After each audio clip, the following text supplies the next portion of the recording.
हाँ देखिए, आज कोर कमेटी की बैठक हमारी अभी चली हुई है, पूर्ण नहीं हुई है, लेकिन बहुत सारे विषयों को लेकर चर्चा की गई। हम जानते हैं कि हम चुनाव में जा रहे हैं और समय दिन प्रतिदिन जो है निकलता जा रहा है, बहुत कम समय हमारे पास है। इस दृष्टि से अभी 2 दिन पहले ही हमने शीर्ष नेतृत्व से चर्चा करने के उपरांत प्रदेश की चुनाव समिति, चुनाव संचालन समिति और चुनाव प्रबंधन समिति उसकी घोषणा की थी, जिसमें प्रदेश चुनाव संचालन समिति के अध्यक्ष श्री जयराम ठाकुर जी, जो प्रदेश के मुख्यमंत्री हैं, और चुनाव प्रबंधन समिति के अध्यक्ष श्री डॉक्टर राजीव बिंदल जी, जो नाहन के हमारे लोकप्रिय विधायक हैं, उनको ये दायित्व दिया गया है। और आज उसी से संबंधित जो हमारे विभिन्न सब कमेटियाँ इसके बाद बनेगी, उसको लेकर विस्तृत रूप से चर्चा की गई। हम जानते हैं कि जब चुनाव का समय होता है तो विभिन्न व्यवस्थाएं हमको करनी होती है, तो उसको लेकर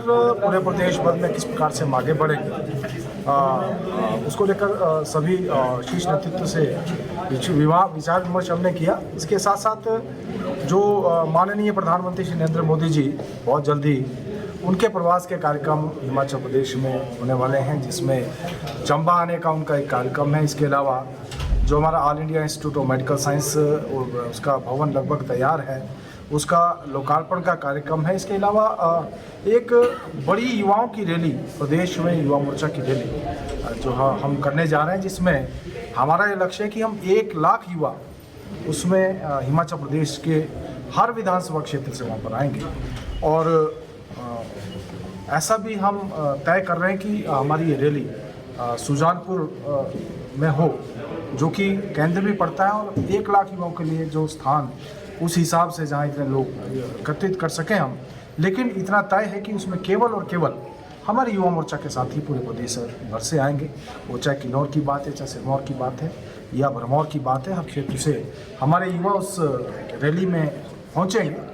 और हमने आग्रह किया माननीय प्रधानमंत्री श्री नरेंद्र मोदी जी से कि स्वयं वो इस रैली में आएँ और अपने उद्बोधन से हिमाचल प्रदेश को अपना आशीर्वाद दें। इसके अलावा हमारे जो केंद्रीय मंत्री हैं, उसमें चाहे माननीय अमित भाई शाह जी हैं, माननीय राजनाथ सिंह जी हैं, माननीय नितिन गडकरी जी हैं, श्रीमती स्मृति ईरानी जी हैं, या फिर हमारे राष्ट्रीय अध्यक्ष जगत प्रकाश नड्डा जी।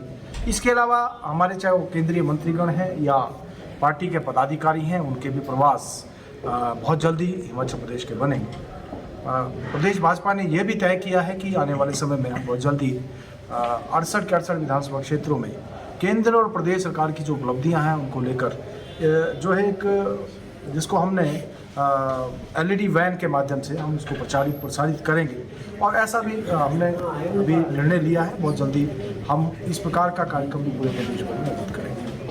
बाकी बहुत सारे विषय, जैसे कि हमारे अब तो क्योंकि चुनावी दौर में हम लगभग प्रवेश कर चुके हैं, चुनावी कार्यालयों को खोलना डिस्ट्रिक्ट लेवल पर, जिला लेवल पर, मंडल स्तर के ऊपर, और ऐसे अनेक विषय इनके ऊपर आज हमने चर्चा की है। मैं समझता हूँ भारतीय जनता पार्टी इस समय पूर्ण रूप से इलेक्शन मोड में है, और जो लक्ष्य हम लेकर चले उस लक्ष्य के लिए हम जो है पूरा जोर लगा रहे हैं, और निश्चित रूप से उसमें हम कामयाब भाजपा के कई इस विषय के ऊपर तो लगातार हम जो भी कहीं अगर ऐसी दिक्कत आती है तो पार्टी हर संभव उसके लिए प्रयास करती रहती है। और ऐसा प्रयास है कि और ऐसी कोई संभावना नहीं है, लेकिन इतना निश्चित रूप से कि अभी 2 जो निर्दलीय विधायक थे उन्होंने भारतीय जनता पार्टी ज्वाइन की, और अभी 2 कांग्रेस के विधायक भारतीय जनता पार्टी में सम्मिलित हुए हैं, और मैं समझता हूं कि ये दौर आगे भी चलता है।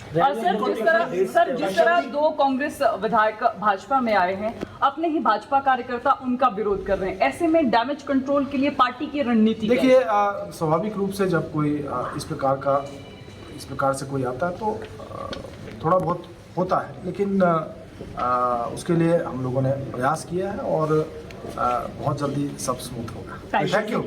हमसे जुड़े रहने के लिए हमारे YouTube चैनल को सब्सक्राइब करें और नई वीडियो की नोटिफिकेशन के लिए बेल आइकॉन को दबाएं। अगर आप ये वीडियो Facebook पर देख रहे हैं तो लाइक जरूर करें और ज्यादा से ज्यादा शेयर करें। इसी तरह के और भी अपडेट्स के लिए फॉलो करें हमारा Instagram पेज himachal.kesri।